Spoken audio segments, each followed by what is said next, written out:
Hi Sonya, hi Glenn. Thank you for joining me on the podcast. How are you both doing? I'm doing really well. Yeah, good, thanks. When did you both take an interest in music then? Well, I developed interest in music quite early on. I had a few older cousins, quite a lot of them, in fact, and they used to feed me music all the time. Mainly kind of hard, kind of rock, I guess. Um, Deep Purple, Zeppelin, Sabbath, Hendrix, that kind of thing.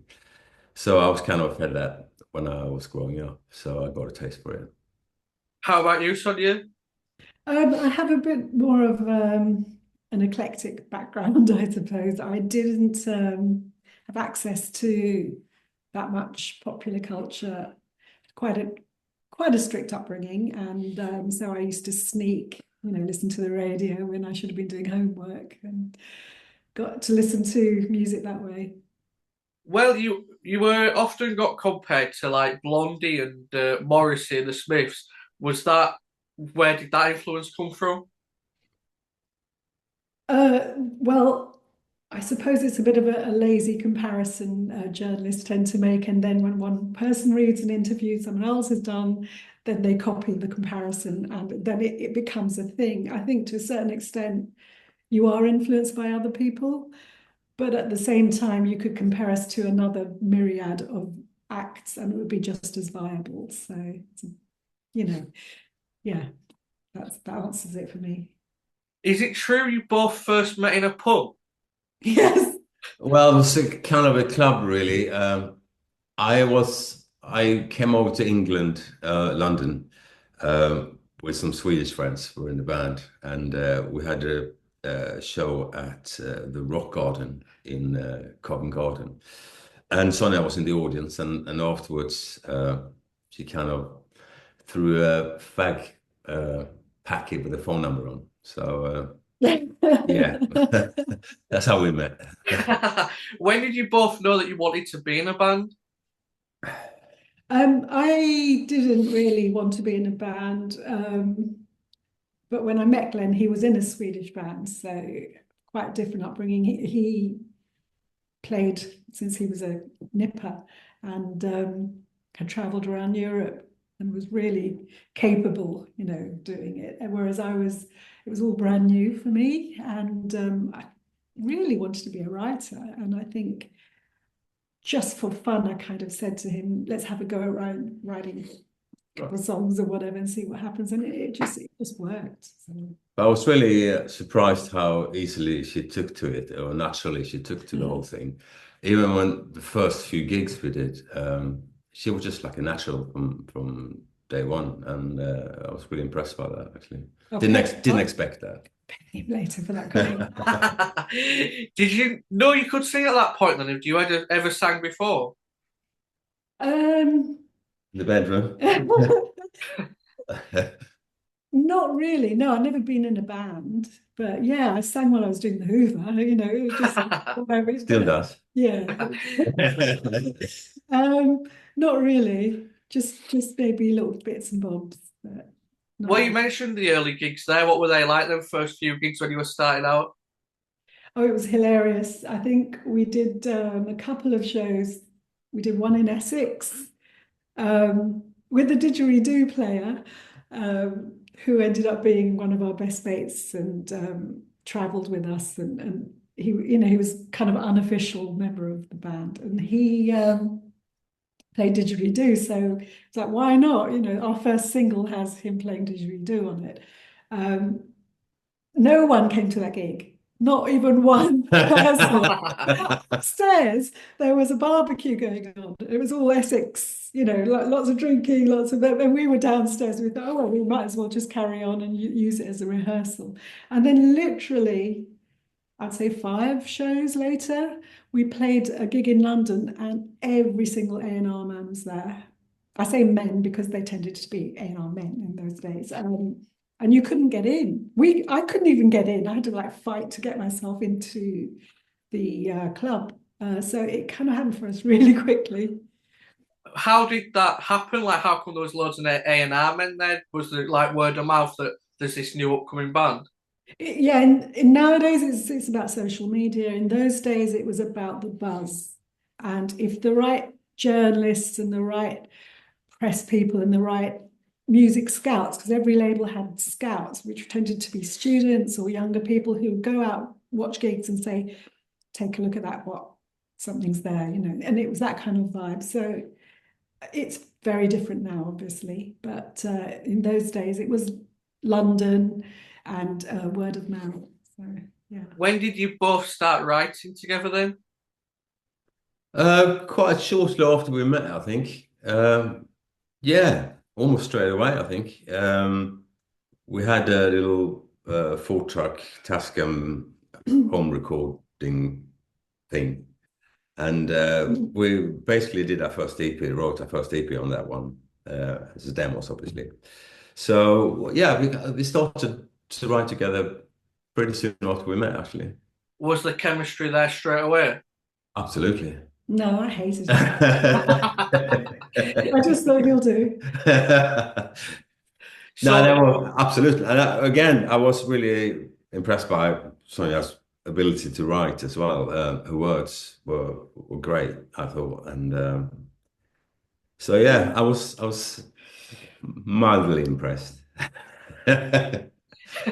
we mentioned gigs then. It's 30 years this year since On, and you're going on a tour in November. Can you believe it's 30 years since the album? Uh, no, it's a bit weird. But having said, I've actually listened to it the other day, probably for the first time in many, many years. And there were bits on the album which I have absolutely no memory of. You know, there could be like a middle eight in the song, because some of the songs we didn't play all the songs from the album live. So some songs we never actually played live. So the last time I played them was when we recorded them, and haven't played them since, a few other songs, and that was really weird to hear something that you have no memory of. You know, it's you who's done it, and it's so I have to try to relearn the album, I guess. Yeah. Where can people get tickets for the tour? I'll leave a link. Is it on your Uh, website? our website, echobelly.com, all the links, the relevant links are there. Or via social media. It's all there, the usual stuff. Yeah, nice. I'll leave a link so people can get to it. But it is a great album. And Sonya, you told Rolling Stone that lyrically you wanted that to be more challenging than the first album. Did you write it differently then? Um, no, I think the challenge was the lack of time available, and the pressure of having a record deal and a lot of people making decisions for you as to what should be a single and what shouldn't. It's very different when you're free to just do what the fuck you want to do. Um, when it becomes a commercial entity, there's all sorts of other parameters you have to take into consideration, like people choosing the singles for you and the press only writing about certain things. And it all becomes this weird balancing act of trying to be an artist and be true to yourself, and also understand that if you don't fit the mold, you're going to be ignored, which will be the end of you anyway. So it's the weirdest thing like that. Musicians that I've had on before have said, like, with the first album, like they've got as long as they want and they can take as long as they want writing it. But with the second, like you say, there's more pressure, isn't there? Yeah, yeah. How do you? And that's not said as lack of time, because when we did our first album, we spent a better part of a year touring it, so you kind of had to write on the road, in order to have enough songs. So that's a little bit challenging, I think. Mm. How do you compare the debut album to On? In retrospect, I think that On is very positive and full of energy and very much a Britpop album. I mean, it's up there, it's known as a Britpop album. The first album, I think, has got more scope in terms, lyrically anyway, and is not quite what I would call a Britpop album. There's other elements. There's a lot of theatricalness to it, a lot of self-criticism, self-observation. I think that, when you understand how a scene grows, and then you see like the seminal albums of that era, you can kind of follow the path, the trajectory together with it. And I think there is a difference if you're willing to go back into that time and you know, just see what was going on then. You mentioned that it's one of the great Britpop albums. What did you think of that scene? Did you enjoy being part of that scene? Yes and no. Yes and no.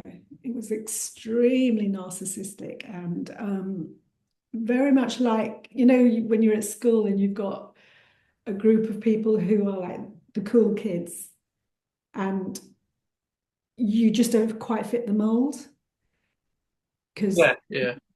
there are all sorts of things, you know. I think we kind of were included in Britpop, but we were also, there was a glass ceiling for us because we didn't really tick all the boxes. I mean, for God's sake, yeah, I'm from India originally. We had a black lesbian in the band. Glen's from Sweden. We were kind of a disparate group of people. We weren't your typical working class hero energy or you know, Guardian reader supergroup. It was quite a difficult time for a lot of artists. I remember when we started, there were bands who had a little bit of a buzz and they were just ignored when Britpop came in because they had the wrong haircut. They weren't, you know, they didn't fit the mold. So I think it was actually really quite cruel in that sense. The press were all powerful, radio was very powerful. And if they didn't include you, you died a slow death because you just couldn't get the attention. Social media didn't exist. So you were reliant on these Spengalis and gurus who either took you on or ignored you. So it was a balancing act. But having said that, there were also really wonderful aspects of it because I think Britain was really looking at itself in many different ways, you know, in terms of the glory and the pastiche and everything in between. So I think as far as a scene, a time to remember, I think it's a glorious one. Yeah, I agree there. And Britpop, when you think of it, you think of like lad culture and stuff. What was it like being a woman in a band in that culture?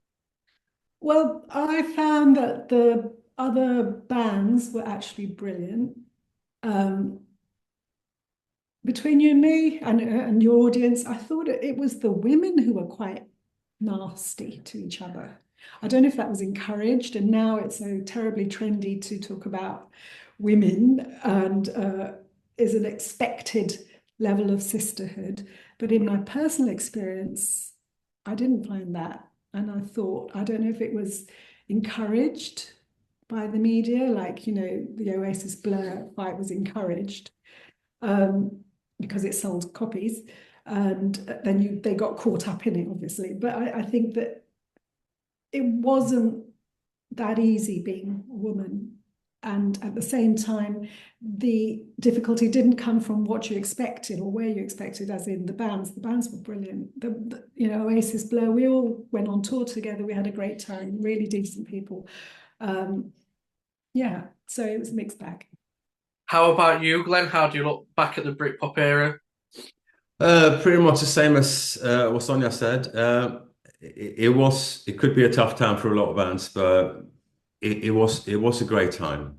Not just music, it was the art, film, everything. It was a good time in Britain, I think. It was very positive energy. And yeah, life seems so much easier then as well. You know, I mean, but yeah, it was a good time. We enjoyed it, you know.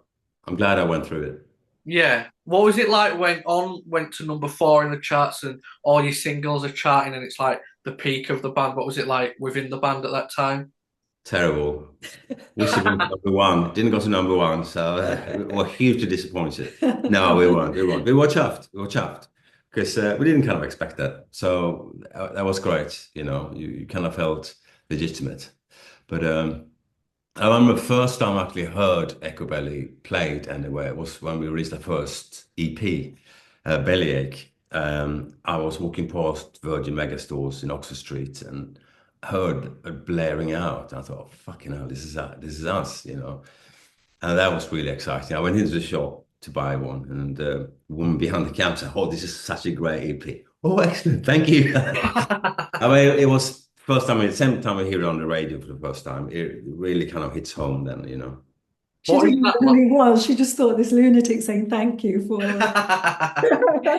What is that like? Though? It must be crazy hearing like what you've put your soul into being played back like by the public and stuff. It was great. It really was great. I remember also that EP, Stevie Mac, he had a show with, I think it was Joe Wiley at the time, and he made a single of the week, and he was going on about it. And me and Sonya and Andy, our drummer, sat home and listened to the show, and we were really thrilled. It was great. It's really great. When did you both notice that you were getting a following? I know we're going back a little bit here, but when was the point where you realized like we can make this happen? Quite early on, I think. Just after a few gigs, things started to happen for us. And I think we had a review in the NME from one of the gigs. That was a really good one. And then after that, what Sonia said, we used to come a lot of A&R people to our gigs and stuff. And so, yeah, it's quite early on. What was your first TV appearance? Ooh, I can't remember if it was something like I think it was The Beat Really? something like that. with Yeah. what's his name? Gary Crowley. Oh yeah, yeah. It might have been that. I think the show didn't last that long, but yeah. Did you enjoy playing on TV like Top of the Pops and stuff? Yeah, it was a laugh. Total Pops was good fun because the music was playback, but the vocals were live. So the band basically sat in the bar all day, you know, and And I didn't have could to worry about playing or anything. So it was great fun actually. Yeah, it was good fun. When you were on tour and stuff, would you not drink before a show and stuff then? oh God, yeah, I can't perform without a drink. It's Oh, boring. have you got any gigs that stand out to you over the years? Yeah, but all of it becomes a bit of a blur as well. Um, we played LA 2 nights in a row, and it was sold out, and there were a lot of famous people there, and that was a bit of a weird one because meeting other bands is one thing, but starting to meet Hollywood, A-listers coming to your gig going, "Hi, I love you," and trying to snog you is like it's like, oh, okay, that was a weird one. What was America's like response to Britpop and stuff? Were you like adored over there? No, they didn't get Britpop. No, no. No, no. I mean, anyone who thinks they did, there were small pockets of people who considered themselves music aficionados and a little bit trendy, a little bit European darling. But generally, grunge was growing there, and they thought Britpop was just a little bit, plinkety plonkety in general for their tastes. So it was never huge out there. You got a favourite gig, Glenn, that stands out to you? I do actually. I think it must have been 95 at the Astoria in London. It's one of those gigs that it's etched in my memory for some reason. Because I just remember catching myself out, realizing I'm actually really fucking enjoying this. This is great. Which I rarely do, but that was one of those shows where everything kind of went smoothly. The whole evening was perfect. It was sold out. Audience were really into it. Just one of those memories for me. We've spoke about the success of On, but shortly after it kind of went downhill for the band, didn't it, with legal issues? And did you have health problems as well, Sonia? Yeah, yeah. Was that a tough time? And I'm guessing, yeah. Yeah, yeah. It was everything that could go wrong went wrong. So it was all of it in one go. It was all a bit What was it? Was it with the record label and stuff and the legal issues? We were signed to a label called Rhythm King. Oasis was signed to a label called Creation, but all those labels were funded by Sony. So they all went through this division called LRD, which was like licensed repertoire division or something. So in those days, big labels, because they were monsters, they would often use smaller labels to pick up cool bands and then fund them and then split the profits. And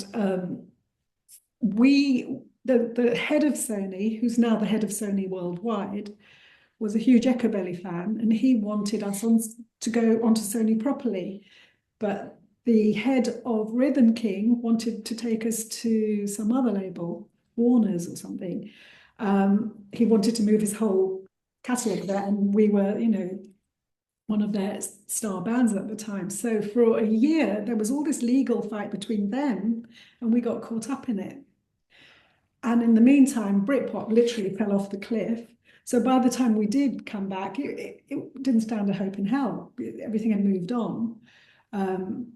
We also had a manic depressive manager who, hand on my heart, I thought he was a decent human being, but it's nightmare as a manager. We really had a buzz in America, and there were management there who were trying to take us on, and he just wouldn't allow it, kept putting spanners in the work, and then, they move on to other bands and we're kind of left behind.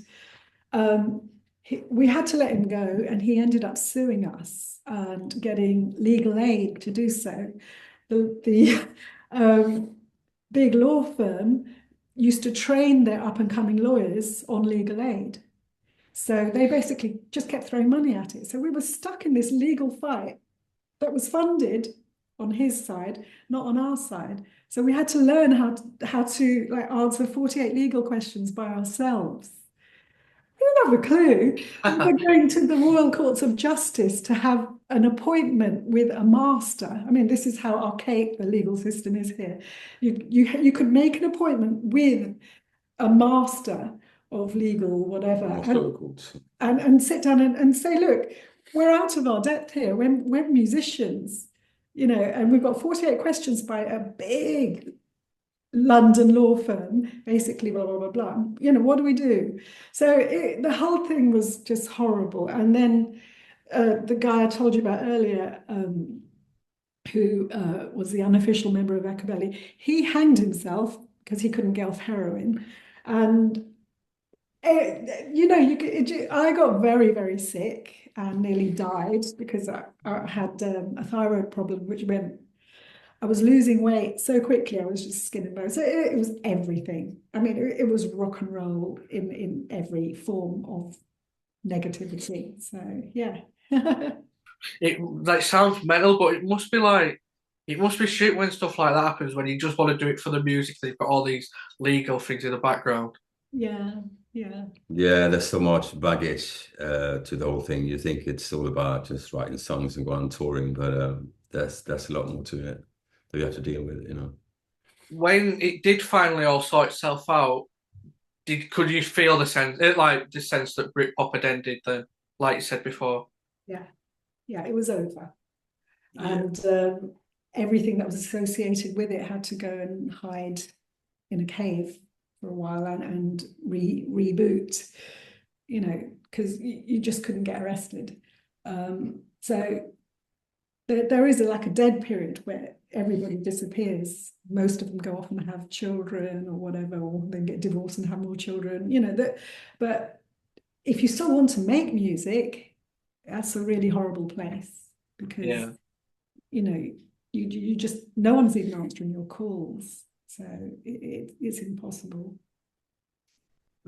I know you weren't well at the time, but before, when all this was going on, were you thinking of working on an album while Britpop was still around, like the end of Britpop? Because I know you had an album in '97 when it had ended, but was there one in '96 or anything? Any thoughts of it now? No, we were touring a lot, and touring was quite exhausting in those days. So we used to go around the world. We did well in places like Japan, pockets of Europe, and America and Canada, on an indie level anyway.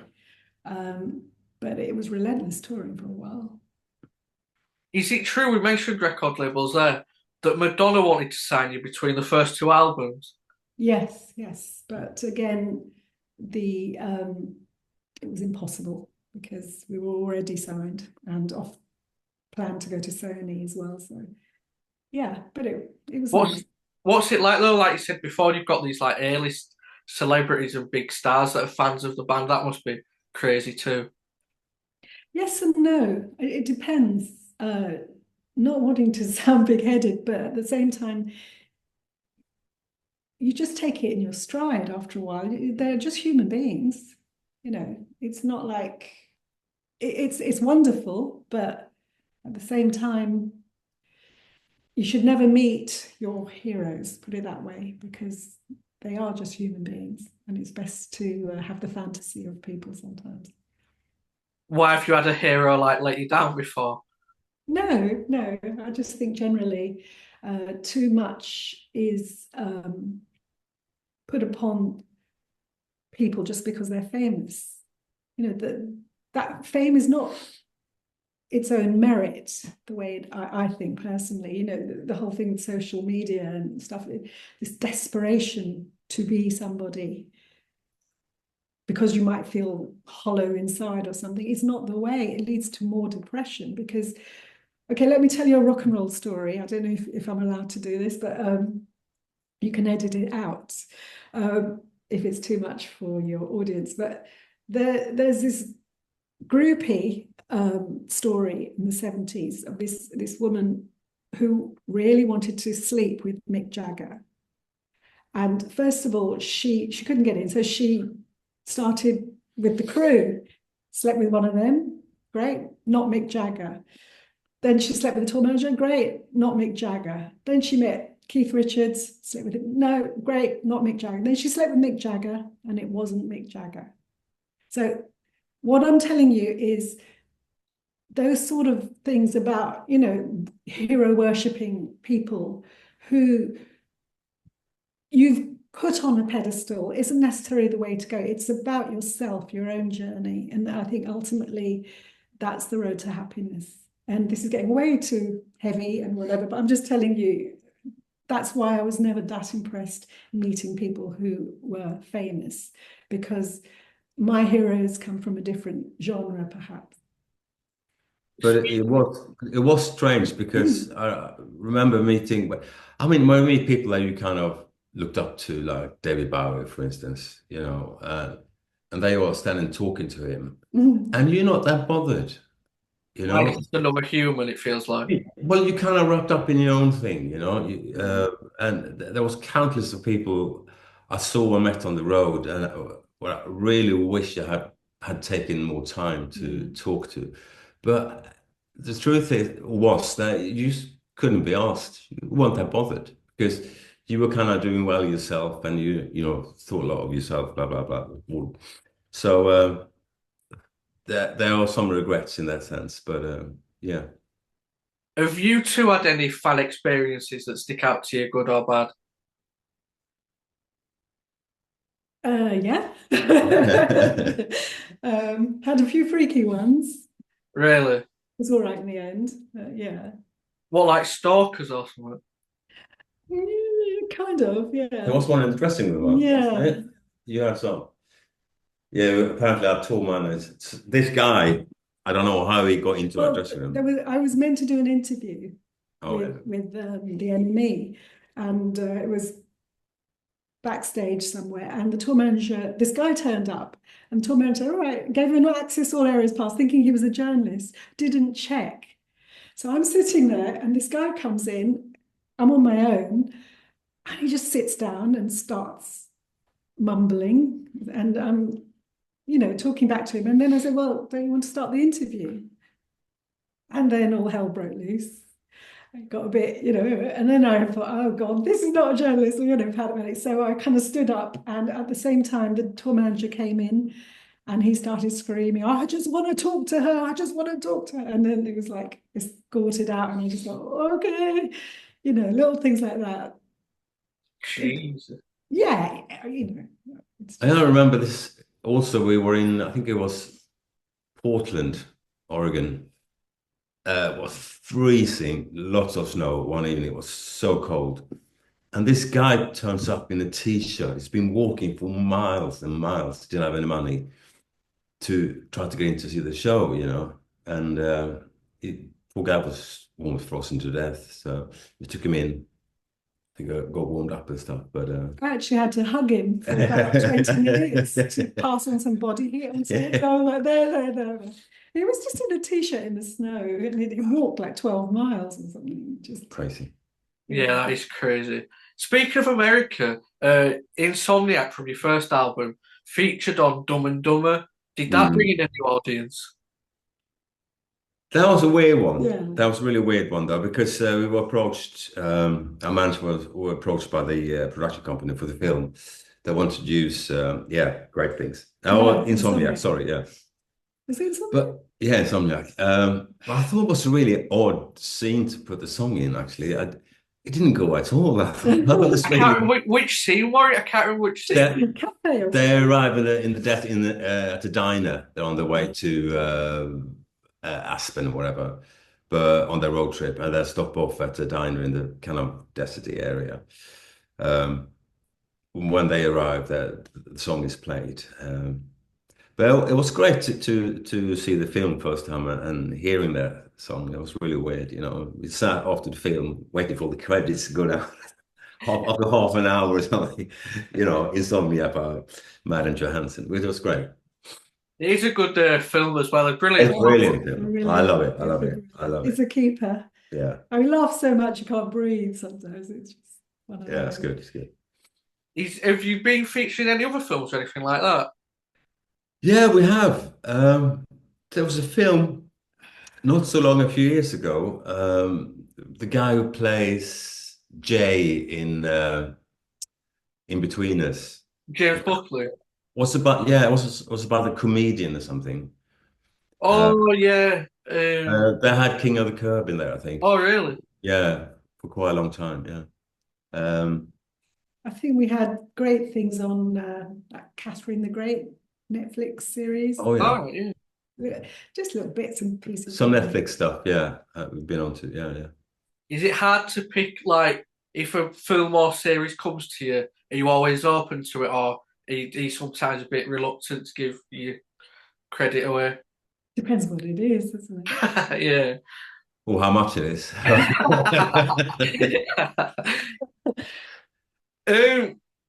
Yeah, so we mentioned after the album came out, you had your problems and stuff, but it's great to see that you're both still going today. And is it right that you've recently recorded a new album? Are you allowed to talk about that or anything? Yes, we have. The last album we did in the Britpop days, the B-sides were recorded by a studio engineer called Anton Supple, who subsequently has become quite a big mixer, producer in his own right. He did the first two Coldplay albums, done a lot of work with lots of people, Patti Smith and Dave Gahan and Morrissey, and you know, he works a lot. And the time we met him when we did the B-sides, we used to just get stoned and then do the recording, had a great time. So we went to see him and he really liked the demos. He was up for it. And we recorded an album with him, but there are some issues that we're currently going through. Because it's the music business and it's never plain sailing, the label we were with didn't pay him. Really? And has since gone tits up. He hasn't been paid, so he can't release the album. So it's in the hands of the lawyers at the moment as to how it'll pan out. He can either sue them or he can do a deal with them where he owns the album in return for not suing them, and then we can maybe do something with him for him to get his money back, and we can have an album. So it's all up in the air. You have had a great career, but there is a lot of isn't there? You had to put up with, isn't there? Yeah, but I think it's with everybody on different levels. People don't seem to understand it's not just about writing and singing and playing and whatever. There's so much, under the surface that you have to deal with. So is the album ready to go then, just obviously waiting for that with the producer? Yes, it's not mastered yet, and we haven't got the artwork and things, and there's still a lot to sort out, but it's out of our hands. Yeah. It's all recorded, done and mixed and done and dusted, so it's just waiting to go, really. Yeah, it's really exciting, really frustrating, because we're like, Okay, now I'm Sounds great. Sounds a really good album. Very different to what we've done before, but yeah. How different is it now then? I know you mentioned you got stoned with the B-side, but how different is it writing and recording these days than the first album and early days? Pretty different. Everything seems to be done on computer now, whereas in those days, again in Victorian days, it was all done on a big desk, and you had faders, and sometimes you join in the mix because you needed another pair of hands. So it'd be six of you on, like moving things around on the desk to get the finished mix onto like Tape, 2-inch tape. Nowadays, it's all done on Pro Tools and various other.